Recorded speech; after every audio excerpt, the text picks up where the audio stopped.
Bismillahir Rahmanir Rahim. In the previous track, we were talking about dua, and we ended off the track by saying how dua really encapsulates the essence of ibadah, such that the less dua a person makes, the less his contact is with Allah Jalla wa'ala. Now you'll remember the Shaykh says that Allah Jalla wa'ala fulfills people's requests so that He gives them what they ask for. Firstly, let us understand that dua is of two types, dua ul-ibadah, and these are all acts of worship. When you make these acts of worship, for example the Hajj, you are actually making dua, because the fact that you are worshipping Allah Jalla wa'ala, it is like you are saying, oh Allah, reward me for this act of mine. You are making dua, even if you're not literally and verbally speaking or asking, but you are asking bilisan al-hal, by the tongue of your condition, not bilisan al-maqal, the tongue of your statement. Secondly, we have the dua al-mas'ala. This is when you verbally ask Allah Jalla wa'ala for something. The dua al-ibadah is answered when Allah rewards you for your act of ibadah. And the dua al-mas'ala is answered when He gives you what you ask for. But what about those times when you are not granted what you want? Well, the hadith explains this. In the Musnad of Imam Ahmad and others, the Prophet said, مَا مِنْ عَبْدٍ مُسْلِمٍ يَدْعُو بِدَعْوَةٍ لَيْسَ فِيهَا إِثْمٌ وَلَا قَطِيعَةُ رَحِمٍ إِلَّا أَعْطَاهُ اللَّهُ بِهَا إِحْدَى ثَلَاثِ خِصَالٍ. There is no Muslim person who asks Allah for something in which there is no sin nor any cutting of ties of kinship, except that Allah will grant him one of three things. إِمَّا أَن تُعَجِّلَ لَهُ دَعْوَتُهُ. Either his dua will be answered in this world, وَإِمَّا أَن يُصْرَفَ عَنْهُ مِنَ الشَّرِّ مِثْلُهَا. Or it could be that an equal portion of evil will be averted away from him instead of giving him what he asks for. وَإِمَّا أَن تُدَّخَرَ لَهُ يَوْمَ الْقِيَامَةِ. Or it could be, the third possibility, that his dua is saved for him on Yawm al-Qiyamah. So he is given his reward on Yawm al-Qiyamah, not in this world.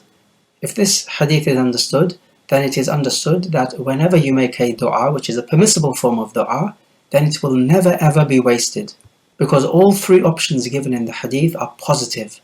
Nothing of them is negative. And you'll understand that Allah Jalla wa'ala knows best about a particular servant. It could be that he asks for something, and Allah knows that this will not be to his benefit in this world. It might be the cause to ruin his deen. Note that this dua of yours can also have mawani', preventative factors. One such a preventative factor is mentioned in that hadith, مَا مِنْ عَبْدٍ مُسْلِمٍ يَدْعُو بِدَعْوَةٍ لَيْسَ فِيهَا إِثْمٌ وَلَا قَطِيعَةُ رَحِمٍ. That this da'wah of yours should not have any sin nor cutting of ties of kinship. And your dua can also have i'tida, when you overstep the limit. Allah Jalla wa'ala says, أُدْعُوا رَبَّكُمْ تَضَرُّعًا وَخُفْيَةً إِنَّهُ لَا يُحِبُّ الْمُعْتَدِينَ. And call upon your Rabb, being humble and desperate towards Him, and in secret. Verily He does not love those who transgress the bounds. So do not transgress the bounds when you make dua.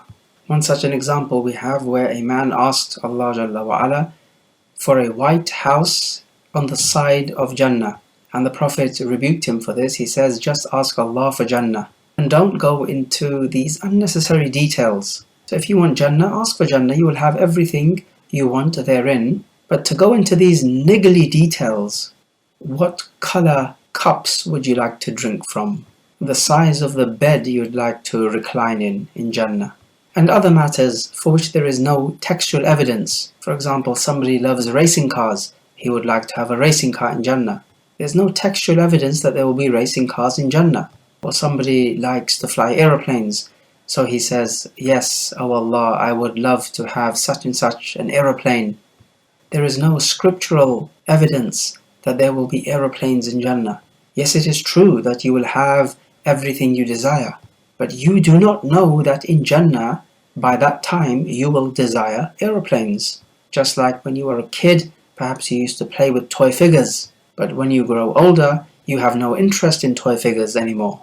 So you do not want to transgress the limits when making dua, because making dua like this is just like asking Allah Jalla wa'ala in your dua to make shaitan into a Muslim. Also from the mawani' or the preventative factors of your dua is consuming the haram and haram earning as well. And we know of the hadith of the man on a journey. He raises his hands up to the sky. He says, Ya Rabb, Ya Rabb. But his eating is haram, his drinking is haram, his clothing is haram, he is nourished with haram. So how can his dua be answered? And from the preventative factors is not enjoining the good and forbidding the evil. The Prophet said, you will surely enjoin the good and forbid the evil, because if you do not do so, you would make dua and it will not be answered. So in total, these are at least 3 preventative factors of your dua from being answered. Otherwise, take note of an interesting statement from the scholars. They say that if Allah grants you tawfiq to make dua, then just wait for the answer. Because the point is that Allah wants to answer this dua of yours. That's why He gave you tawfiq in the first place to make dua. So ponder over this statement. So the one who makes dua well, then you have every hope that it will be answered.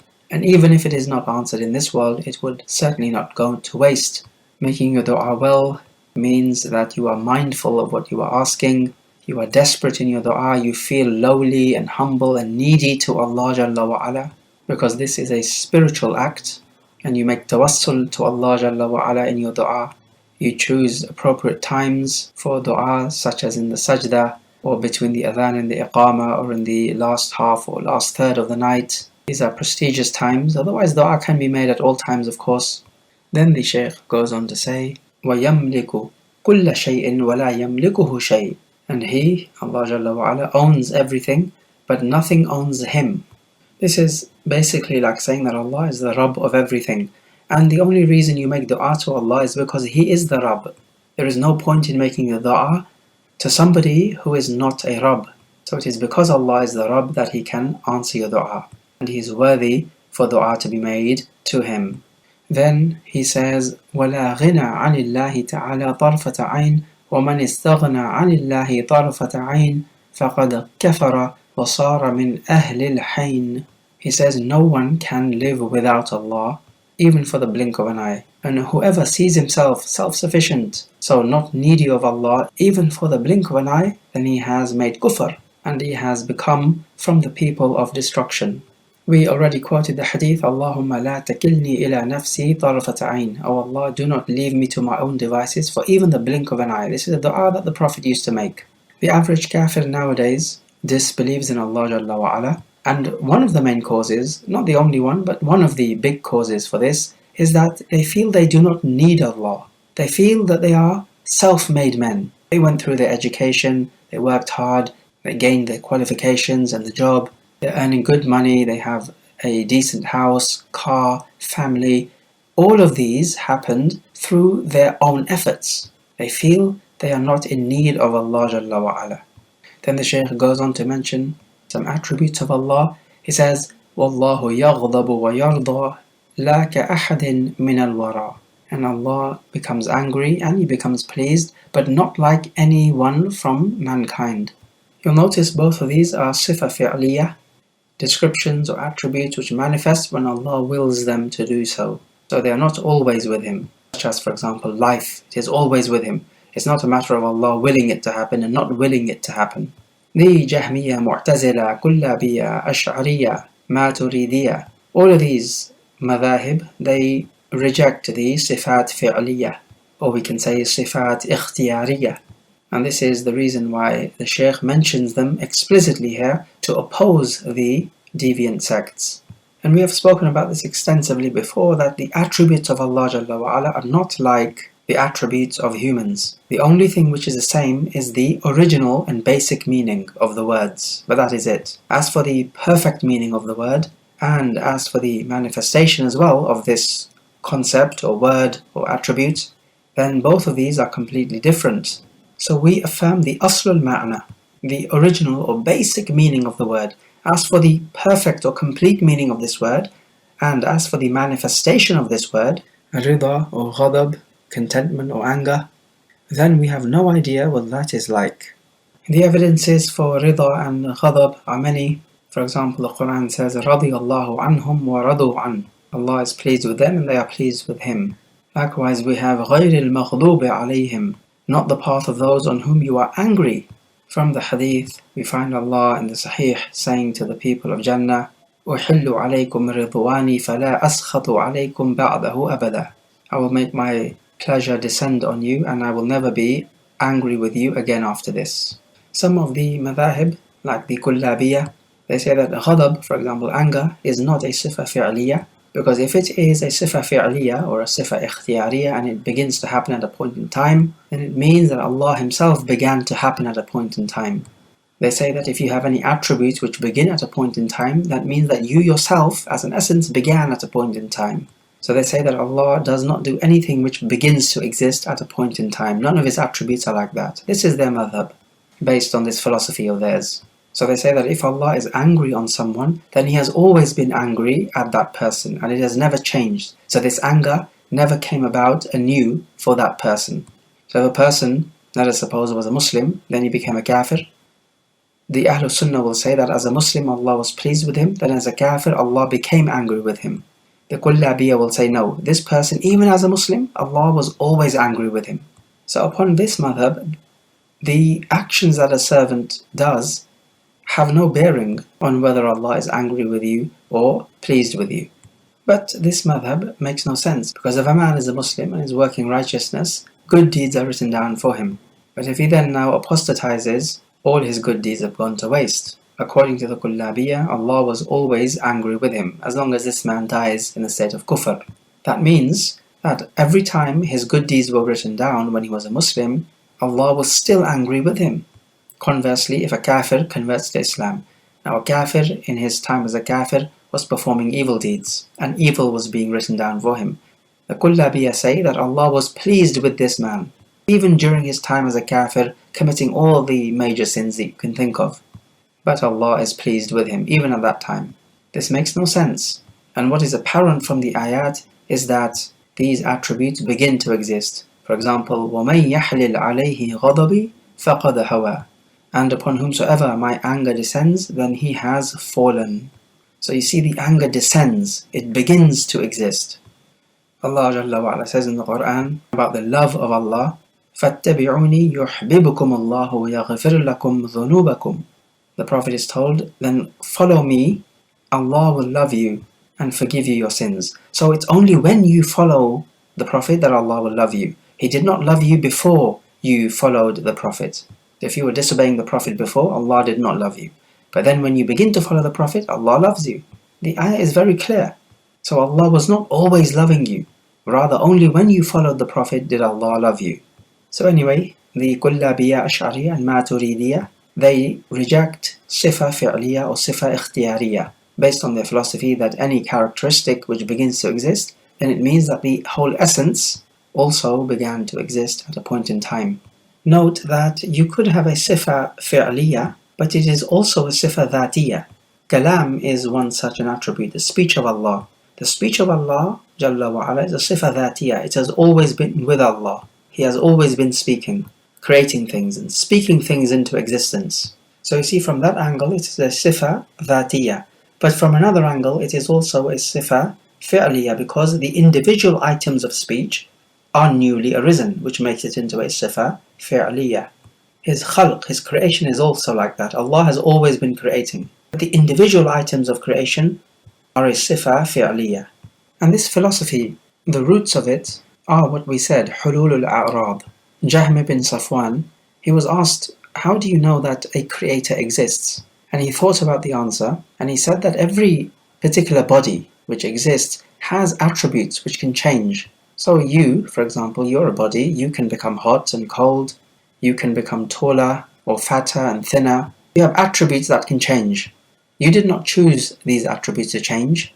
This change in attribute descended on you, which means there must be an external source making these attributes change. And that external source we call Allah. And every single thing which exists cannot exist without attributes. Now they say, if we say that Allah becomes angry on a person, then He becomes pleased with a person, then angry again, then pleased, and so on, then that means He has attributes which are changing. That makes Him no different to humans who also have attributes which change. This change in attribute, or the change in state, needs to be brought about through an external source. So are we now to say that Allah has an external source who brings about these attributes? That cannot be possible. Hence they say Allah does not have any attributes which change, which newly come about into existence.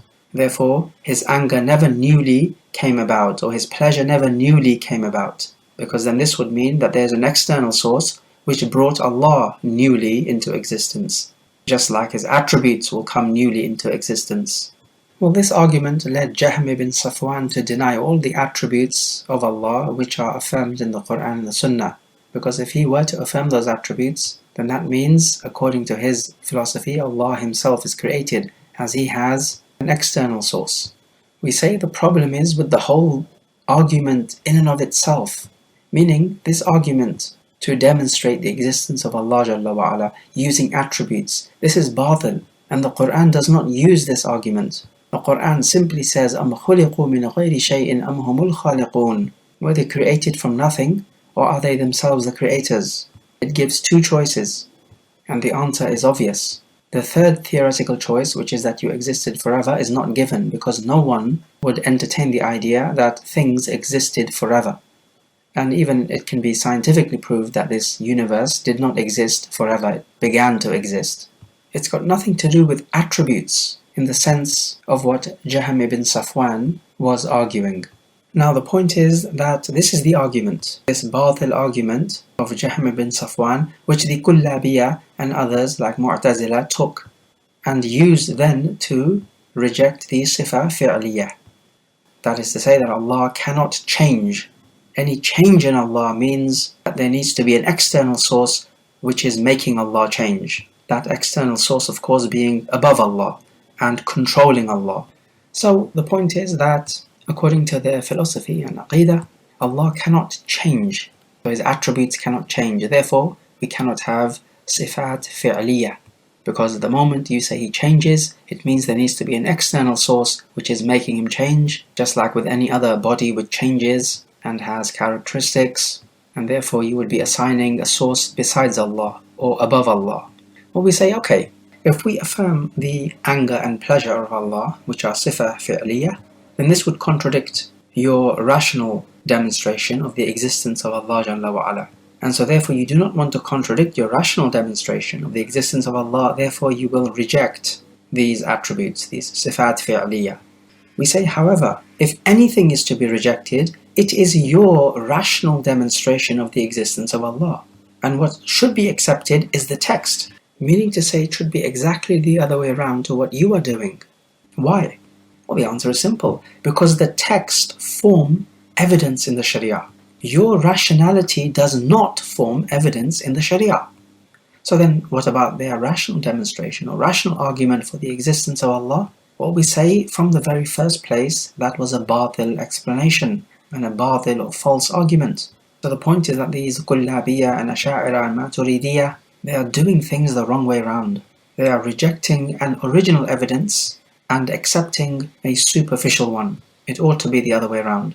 Okay, so how do they explain the anger and pleasure of Allah? Well, they say the anger is when Allah wants to punish someone, and the pleasure is when Allah wants to reward someone. So they explain anger and pleasure with the attribute of wanting, irada. And so this is how they have denied or rejected the ghadab and the rida of Allah. They define one attribute using another attribute. And the root of all of this is that they say that the ghadab and the rida does not agree with our rationality, or with our rational explanation of who Allah is. The Shaykh also mentions that the anger and the pleasure of Allah are to be attributed to Him, but they are not like those of any other creation. All the characteristics of Allah are not like those of His creation. Why? Because, firstly, the essence or the that of Allah is completely different to His creation. Secondly, the existence of Allah is completely different to His creation. The existence of Allah is necessary, our existence is not necessary. It is not necessary that you must have been born. And then thirdly, the status of Allah is different to us. He is the creator, we are the created. So in these three categories, Allah is different to us. Al-Dhat, Wal-Wujud, Wal-Martaba. If He is entirely different to us in these categories, then it must follow that in His attributes He is entirely different to us as well. So that's the rational presentation of why the attributes of Allah are completely different to ours. We can also feel that attributes are different. Do you not see, even between creation, even between animals, let's say, the attributes are completely different. The hand of a particular animal is different to the hand of a human. Likewise, the eyes and nose and ears and all types of attributes. If there is such a discrepancy between creation, then how much more infinite would the discrepancy be between the creator and the created? After that, the Shaykh changes the topic. He says, وَنُحِبُّ أَصْحَابَ رَسُولِ اللَّهِ صَلَّى اللَّهُ عَلَيْهِ وَسَلَّمَ وَلَا نُفْرِطْ فِي حُبِّ أَحَدٍ مِّنْهُمْ. He says, we love the companions of the Messenger of Allah and we do not exaggerate in our love for any one of them. وَلَا نَتَبَرَّأُ مِنْ أَحَدٍ مِّنْهُمْ. And we do not free ourselves from anyone from them. وَنُبْغِضُ مَنْ يُبْغِضُهُمْ. And we hate the one who hates the companions. وَبِغَيْرِ الْخَيْرِ يَذْكُرُهُمْ. And we hate the ones who mention the companions badly. وَلَا نَذْكُرُهُمْ إِلَّا بِخَيْرٍ. And we do not mention the companions except with goodness, so only goodly remembrance of the companions. وَحُبُّهُمْ دِينٌ وَإِيمَانٌ وَإِحْسَانٌ. And loving them is part of our deen and part of our iman and ihsan, doing good. وَبُغْضُهُمْ كُفْرٌ وَنِفَاقٌ وَطُغْيَانٌ. And hating the companions is from kufar and hypocrisy and transgression. Now you might be thinking, where do the companions enter into the book of Aqidah? What have they to do with Aqidah? Well, the reason why the Shaykh mentions them is because many people of bid'ah have abused the companions. And one of the aims of Shaykh Tahaawiyyah rahimahullah in this treatise of his is to refute the people of bid'ah. And so it has become, if you like, a trademark of the Ahlus Sunnah. They love the companions and only mention them with goodness, and we overlook their faults. Yet at the same time, we do not go to extremes in our love for them.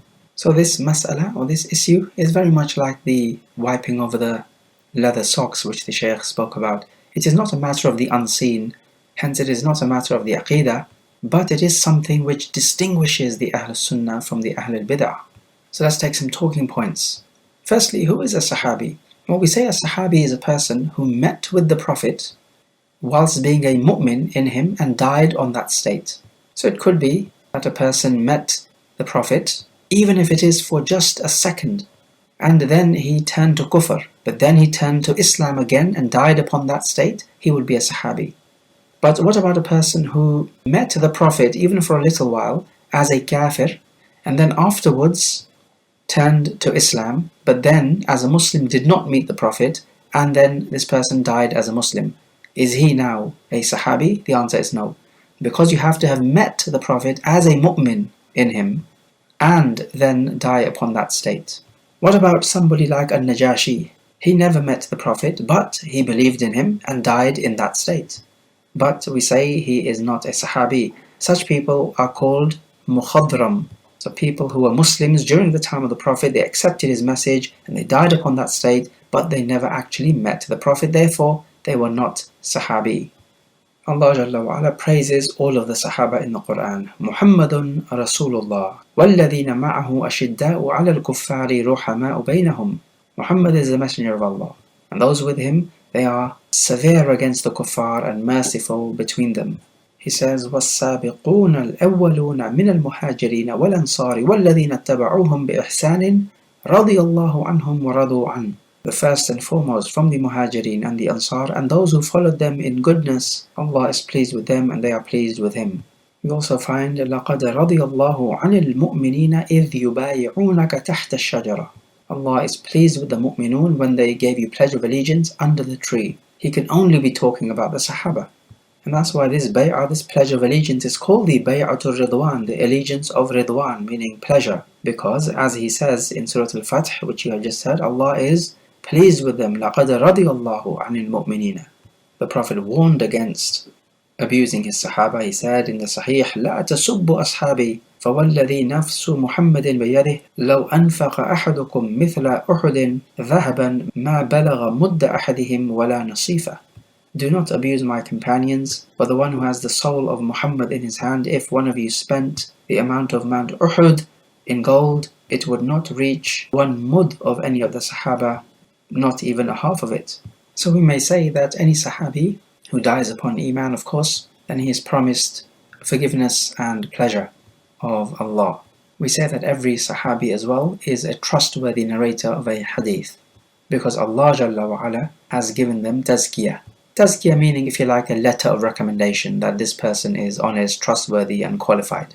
We also take that the one who then abuses the companions is actually opposing the Quran. Because if Allah speaks highly of them and praises them, and then you go on to abuse them, then of course you are opposing what Allah Jalla wa Ala has said. We also find that not every sahabi is equal to the other. So some sahaba are more virtuous than others, depending on the amount of time they spent with the Prophet and depending on their actions. What does loving the sahaba entail? Well, first of all, your heart must be filled with the love of the sahaba. Secondly, with your tongue, you ask Allah to be pleased with them when you make mention of them. This is from the Etiquettes. And also, what this love entails is that if the sahaba made any mistakes, then you do not abuse them and you overlook them, because their ijtihad may well be wrong, but they sought the pleasure of Allah Jalla wa Ala. And so therefore it is upon us to defend their honor when it is being violated. When you love somebody, obviously you defend their honor. And this is the whole essence of the walaya. When you are somebody's wali, it means you are close to him, you love them and you help them. Many people can go to extremes in their love, such as building mausoleums over the graves of the companions and carrying out acts of worship therein, such as the grave of Abu Ayyub al-Ansari radiallahu anh near Istanbul, or Abu Ubaidah ibn al-Jarrah in Jordan, likewise exaggerating in the love for Al-Hasan and Al-Husayn and Ali radiallahu anhum, as the Shia do, and so on. This is exaggeration in their love. On the other extreme, we have people like the Khawarij or the Rafidah, who completely opposed and hated the Sahaba. The next talking point is the virtuosity of the Sahaba. Who are the most virtuous of the Sahaba? Well, first of all, we say that the Al-Asharatul Mubashara, the 10 who were given glad tidings of Jannah, they are the most virtuous type of Sahaba. Many Sahaba were mentioned by name that they will be in Jannah, but these particular 10 were mentioned in one hadith, authentically found in the Sunan, and the Prophet mentioned the names Abu Bakr, Umar, Uthman, Ali. These are the 4 Khulafa. Then he mentioned Talha is in Jannah, was Zubayr ibn al-Awwam, was Sa'ad bin Malik, wa Abdurrahman ibn Auf, was Sa'id ibn Zayd, and Abu Ubaidah ibn al-Jarrah. So these are 10 in total. Sa'ad ibn Malik is the same as Sa'ad ibn Abi Waqqas. After these 10 are the Muhajirun, who embraced Islam in Mecca and they kept patient under the Mushrikeen rule until they made hijrah with the Prophet. Then after that, those who witnessed or took part in the Battle of Badr, and these were from the Muhajirin and the Ansar. Then after that, in virtue, are the first and foremost from the Ansar. Then after them are those who embraced Islam before the conquest of Mecca. Allah Jalla wa Ala says, لا يستوي منكم من أنفق من قبل الفتح وقاتل أولئك أعظم درجة من الذين أنفقوا من بعد وقاتلوا وكلا وعد الله الحسنى. So those who had iman before the conquest of Mecca are superior to those who had iman or embraced Islam after the conquest of Mecca, because then it became easy to become a Muslim. Because after the conquest, the whole of Arabia became Muslim. The 9th year was the year of the delegation, when all these different delegations from the Arabian Peninsula came in to embrace Islam. It became easy to become a Muslim at that time. So those of the Sahaba of the lowest station or status are those who became Muslim after the conquest of Mecca. But Allah Jalla wa Ala tells us that to everyone He has promised goodness. وَكُلًّا وَعَدَ اللَّهُ الْحُسْنَى. And just take note here, we are speaking in general terms. Otherwise, it is very possible that a particular individual Sahabi from the lower level is more virtuous than an individual Sahabi from the upper levels. This is possible, but what we are talking about are the general levels. So for example, we say that the Muhajirun are superior to the Ansar, but there can be a person from the Ansar who is superior in status than a person from the Muhajirin. Another vital talking point about the Sahaba is that they were humans prone to making mistakes. And they made the ijtihad. They sometimes got it right and other times got it wrong. But if they got it wrong, then they will be rewarded and their mistakes wiped away. And any mistakes they have made would be far overshadowed by the goodness and the virtue that they have acquired. This is our position towards the Sahaba.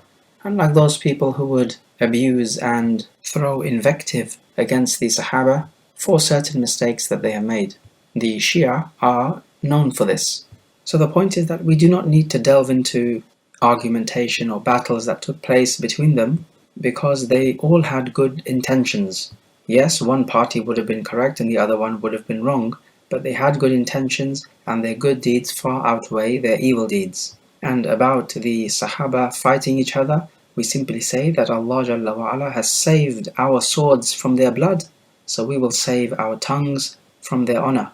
We were not fighting the sahaba, so our swords do not have the blood of the sahaba on them, therefore we will save our tongues from desecrating their honor. Okay, here's a question. Abusing the sahaba, is this kufr? Well, abuse can take many forms. You could cast aspersions on their dignity. Somebody may say things like, oh, such and such a sahabi only fought jihad to gain worldly benefit, or such and such a sahabi was a munafiq, and so on. The sab or the abuse can take many forms, as of course slander can take many forms. But it all has one thing in common. It emanates from a hatred of the sahaba. So what do the ulama say about abusing the sahaba? Well, one opinion is that this is kufr, because you have opposed what Allah Jalla wa Ala says in the Quran about the sahaba, that He is pleased with them and they are pleased with Him. The second opinion is that it is not major kufr. And what would save them from major kufr is that they are making tawil. They're making their own interpretation, even if it is wrong, but the ta'wil would save them, so they're not outright going against the ayat of the Quran. But in any case, abusing the sahaba would render you to be a zindiq, which is a person who outwardly displays views and opinions inimical to Islam. Some ulama said that if you abuse Abu Bakr and Umar radiallahu anhuma, you become a kafir straight out. Ibn Taymiyyah says that the one who abuses most of the sahaba is a kafir, because in effect what he's saying is that this deen was passed down to us by kuffar, or people who cannot be trusted. So actually abusing the sahaba means that the sahaba cannot be trusted, but they are the ones who brought this deen or passed this deen down to us from the narrations that we find. But that would mean that we have to reject these narrations. And if we do that, it means we would have to reject the whole of this deen. They are the ones who compiled the Quran for us and narrated the ahadith.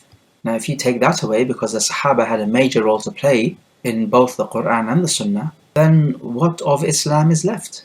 We find the Rawafid Shia are just like that, because they abuse most of the Sahaba, because they're angry with the Sahaba. And this is the whole trait of the kuffar. Allah Jalla wa Ala says in Surah Al-Fatih, وَمَثَلُهُمْ فِي الْإِنْجِيلِ كَزَرْعٍ أَخْرَجَ شَطَأَهُ فآزره فاستغلظ فاستوى على سوقه يعجب الزراع ليغيظ بهم الكفار.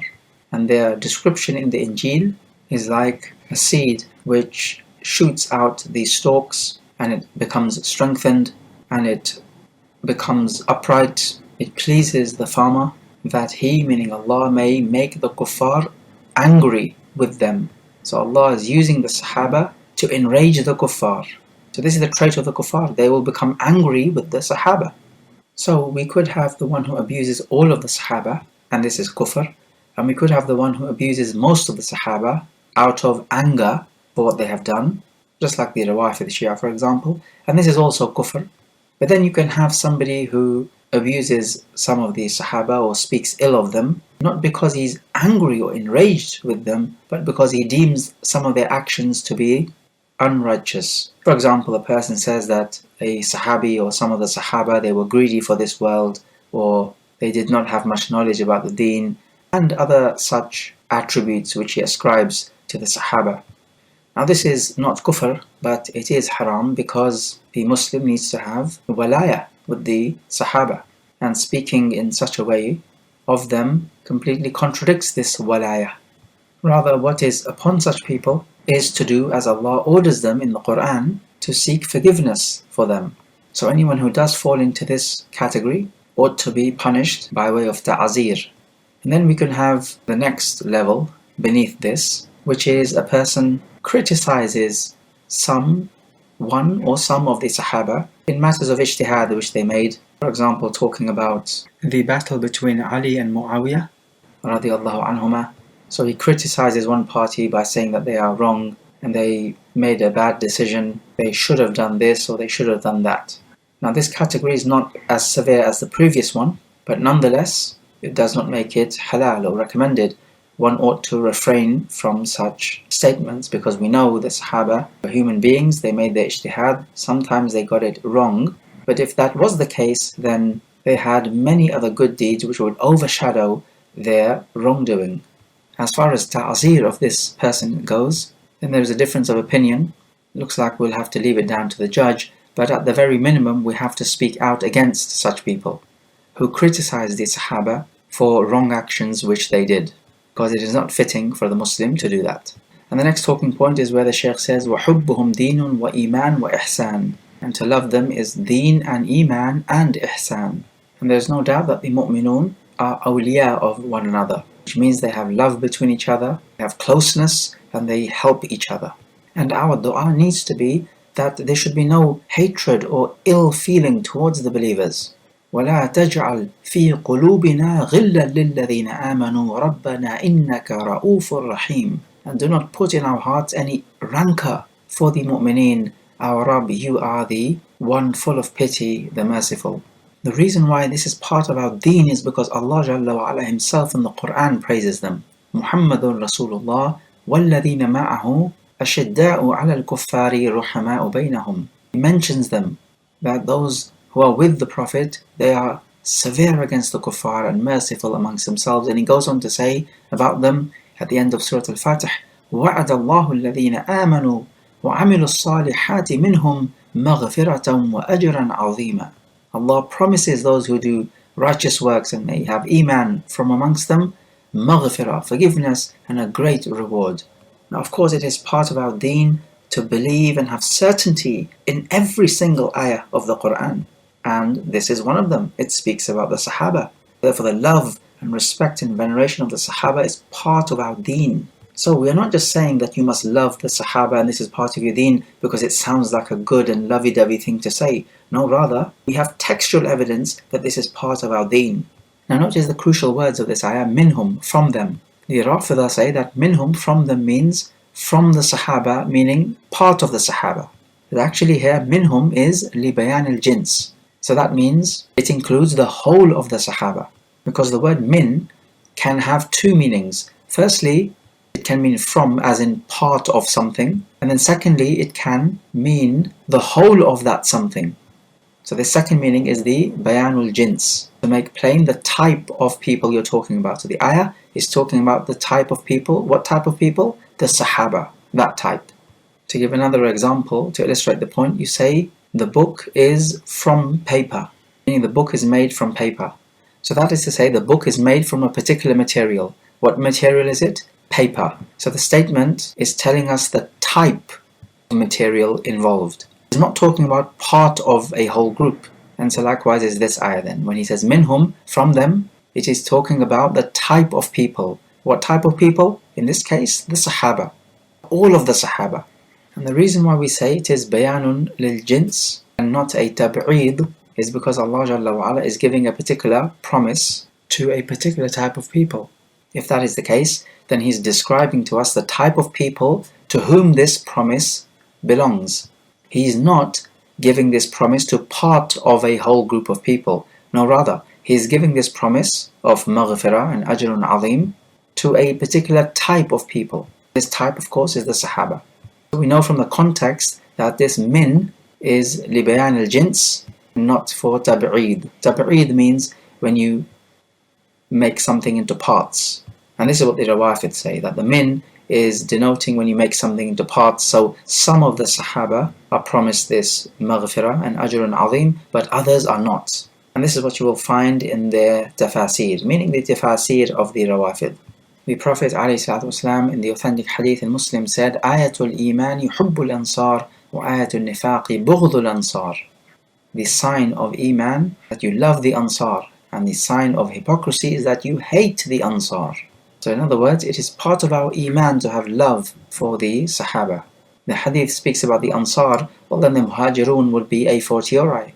And this hadith agrees with what the Shaykh goes on to say, وَبُغْضُهُمْ كُفْرٌ وَنِفَاقٌ وَطُغْيَانٌ, and hating them, kufar and nifaq and tughyan, transgressing the limits. And as we mentioned before, it can be kufr, but it does not have to be depending on the type of situation. And one of the signs of nifaq, as we said, is hating the ansar. The Rawafith Shia might justify their hatred for the Sahaba by saying that the Sahaba fought each other on some occasions, and the Prophet said, لا ترجعوا بعدي كفارا يضرب بعضكم أعناق بعض. Do not return to being kuffar after me, striking each other's necks. But kuffar here means al-kufr al-asghar, meaning a trait of the kuffar. It does not mean that which will take you out of the fold of Islam. As in the hadith, سبوب المسلم فسوق وقتاله كفر. Abusing a Muslim is an evil doing, but fighting him is kufr, meaning it is a trait of the kuffar. It is not al-kufr al-akbar.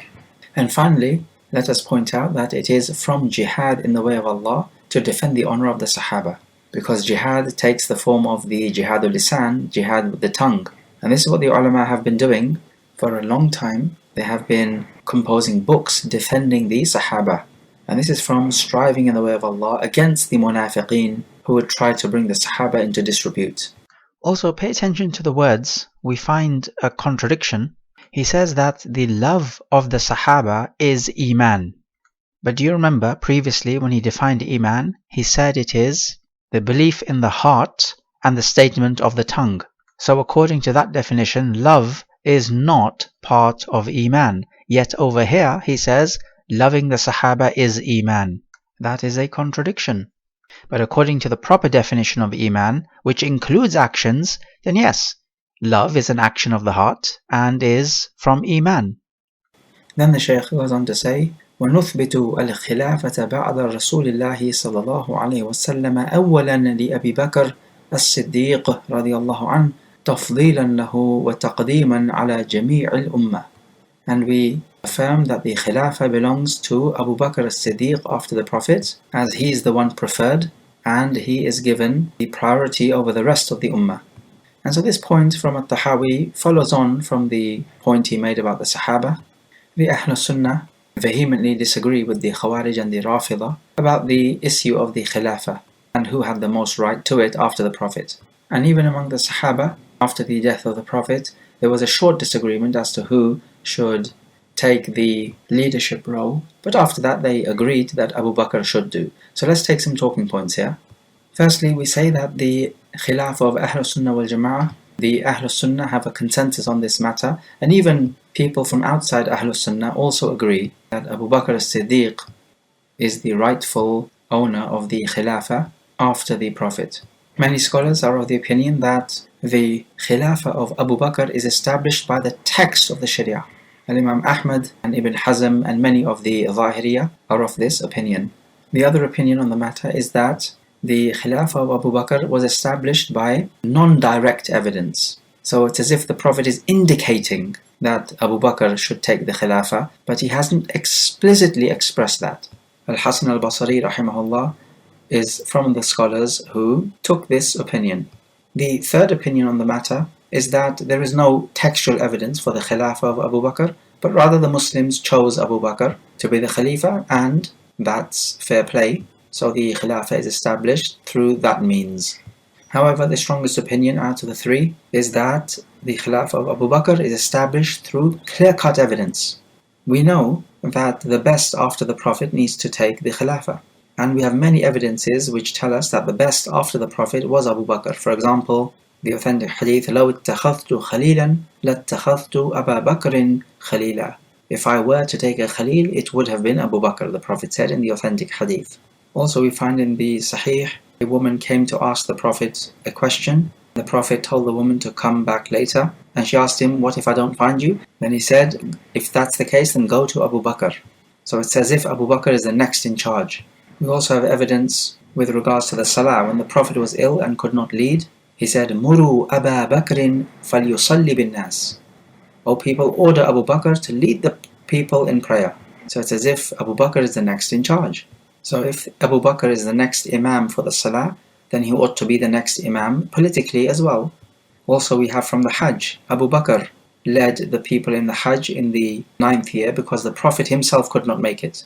Also we find in the authentic hadith, يَأْبَى اللَّهُ وَالْمُسْلِمُونَ إِلَّا أَبَا بَكْرٍ. Allah and the Muslimun would reject anyone except Abu Bakr, meaning to lead them.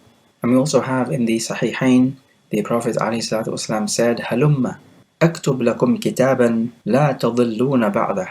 Come bring me something which I can write for you, about which you will not be misguided after it. And to this Umar radiallahu anh objected. He said, "Inna Rasulullah sallallahu alayhi wa sallam qad ghalaba alayhi al-waj'." He said that the pain has overtaken or overcome the Prophet. وَعِنْدَكُمْ الْقُرْآنِ, and you people have the Quran. حَسْبُنَا كِتَابُ اللَّهِ, the book of Allah is sufficient for us. And so upon this the people started to argue with each other, some taking the side of Umar, others saying, no, we must bring a paper so the Prophet can write down what he wants to. And when the noise level was raised because of the argumentation, the Prophet told them all to get out. Now the only reason why Umar objected here is not because he was recalcitrant or disobedient, but rather, as he says himself, that the pain is too much for the Prophet. Do not burden the Prophet with any more work than he needs. And then we have the book of Allah. This is sufficient for us. The deen has been perfected for us. Allah has told us, "Al-yawma akmaltu lakum dinakum." So we need not burden the Prophet with anything more. So this was ijtihad from him.